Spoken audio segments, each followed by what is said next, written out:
This is an ABP Live Podcast.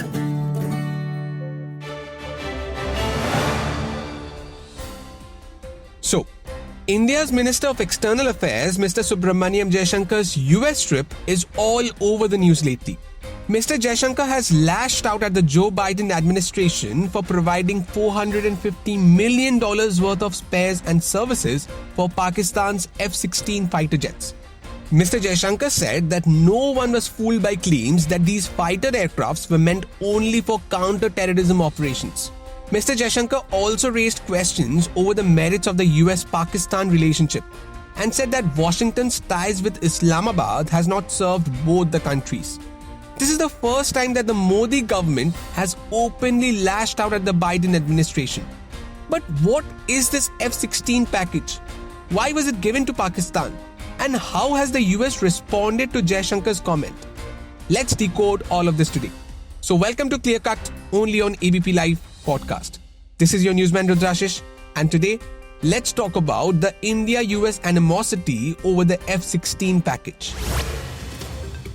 Earlier this month, the Biden administration informed the US Congress that it proposed to provide $450 million worth of spares and services for Pakistan's US-made F16 for their sustainment.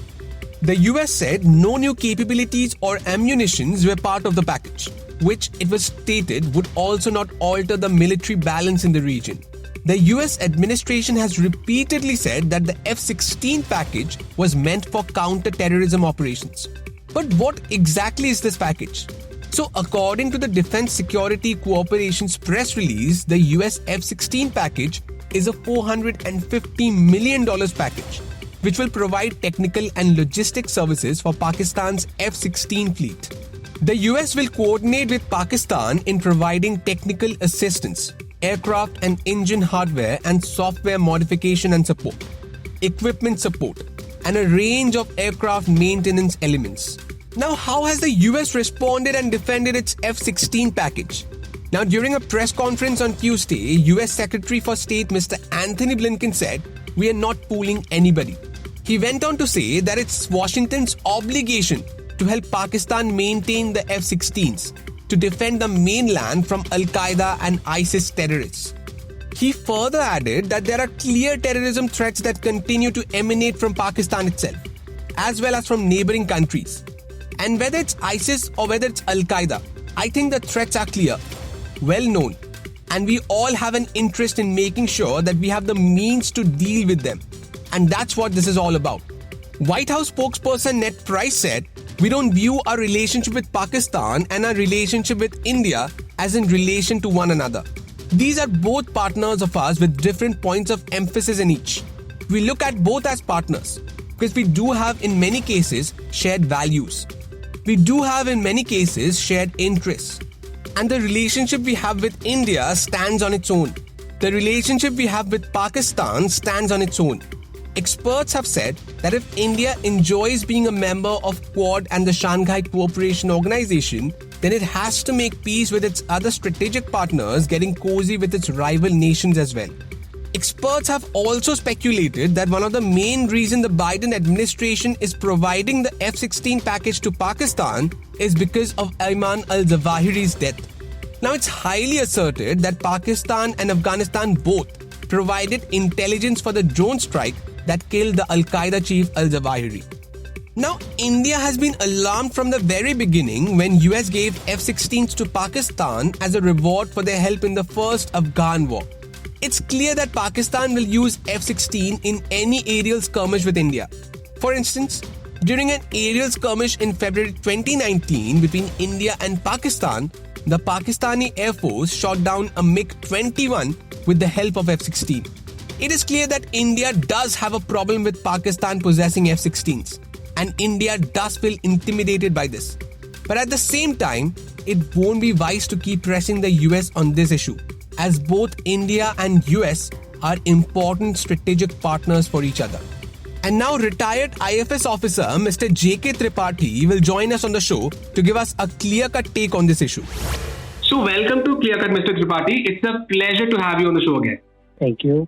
So, sir, as Mr. S. Jaishankar's US trip has been in the news lately, I mean, it's making a lot of rounds on social media, on every social media platform, and his strong rebuke to US government saying that distributing F16s to Pakistan government is not fooling anyone.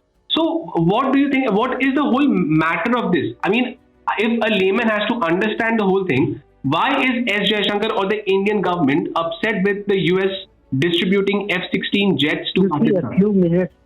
A few years back, Pakistan and US had entered into an agreement according to which the US was supposed to supply some F-16 aircraft to Pakistan. But what happened is that after the Pakistan-US relations gone down, dipped, and after Afghanistan, Pakistan's role was questioned, then it was widely expected that US will review its policy towards supplying of F-16 to Pakistan. But what happened? What happened is meanwhile, sometime this year, I think a few months back, General Bajwa paid a visit after the new government took over. Shahbaz Sharif paid a visit, and understandably, he tried to emphasize with USA that whatever is the ongoing agreement, it should be honored, and therefore F-16 or its part should be given to Pakistan. So that is our concern, because Pakistan's credentials as a peace-loving country have not been established so far, despite desperate attempt by Pakistan to project itself as anti-terrorism country. So our prime concern is that if F-16 are given, the only thing who it would be used against.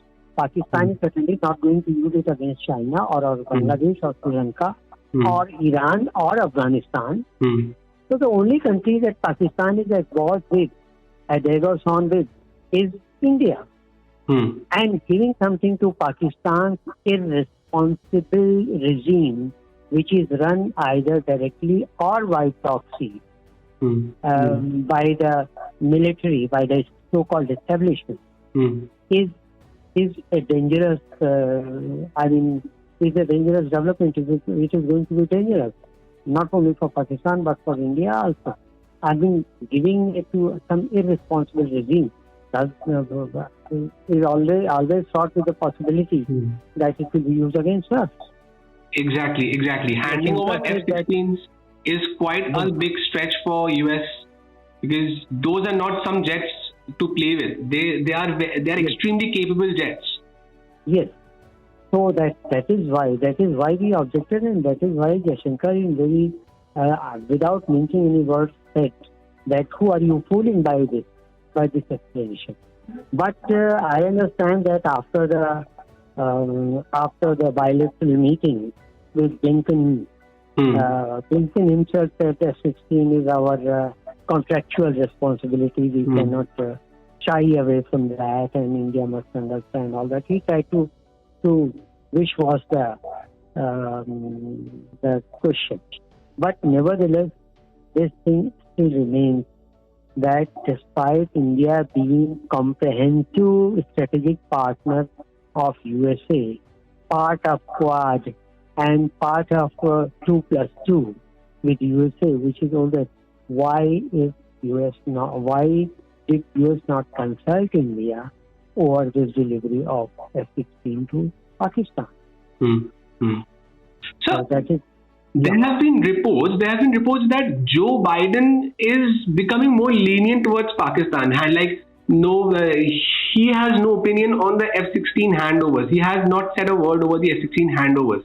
And compared to Joe Biden, Donald Trump was more strict regarding these kind of sanctions given to Pakistan. I think it's not a question of Joe Biden or Donald Trump. Basically, it's a question of the parties they are members of.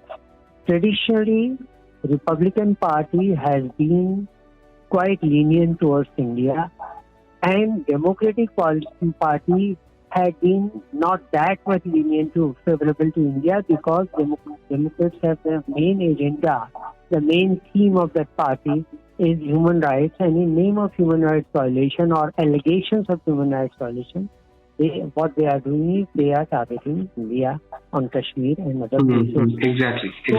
So Biden per se, I didn't expect Biden to be very lovey-dovey with India as Trump tried to be or Trump projected.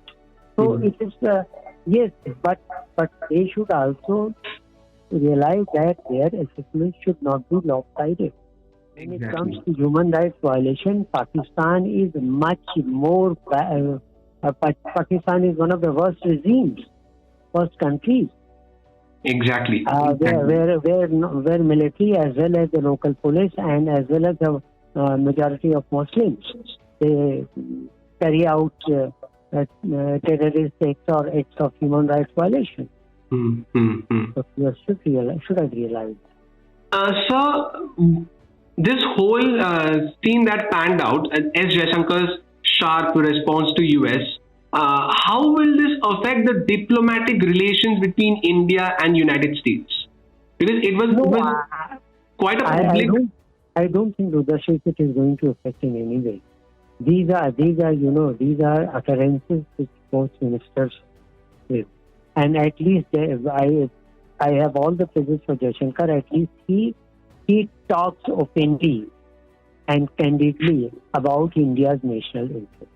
Now, why I am saying that this is not going to affect the bilateral relations adversely, because at this juncture we are the power in Asia which is needed by both Russia as well as America to counter each other. And USA needs India as much, if not more, as India needs US nowadays. Because except India, US doesn't have any important militarily or economically strong power except Japan. Japan is okay, economically Japan is better, but militarily it is not. So US needs one companion. US needs one partner country in Asia which US can depend on, and that is none other than India. You know, US compulsion. Turkey is a member of NATO, but US imposed the sanctions under TACTA on Turkey for obtaining S-400 anti-missile system from Russia. We are not a member of NATO, and we have got that anti-missile system from Russia. Moreover, we are importing crude oil at concessional rates from Russia, and despite all the hullabaloo, America could not dare to put us under sanctions. Exactly, sir. Well, I guess Mr. Jaishankar's trip will be fruitful for both the countries, because it is turbulent times for every for global economy as a whole. And as Mr. Jaishankar said, every country is suffering because of global recession. But I guess after this trip, both the countries come out of this smelling like roses. And yes, sure. And I think by this trip, perhaps the rulers in USA would have realized that there are some national interest perspectives of different countries which those countries cannot do away with, come what it may, despite the good relations between the two countries. As USA cannot do away with its national interest, they should have realized by now, I think they would, that India also cannot compromise with its national interest in name of friendship with US. Exactly. So at least this I think now this has dawned upon the US administration. Exactly, sir. Well, sir, thank you so much for your precious time, sir. It was an absolute delight speaking to you. Yes. Oh. Thank you so much, sir. So that's all the news and scoops I have for you today. This episode was produced by Lalit. This is your newsman Rudrashish Kanjilal signing off. Have a wonderful day ahead and keep listening to ABP Live Podcasts.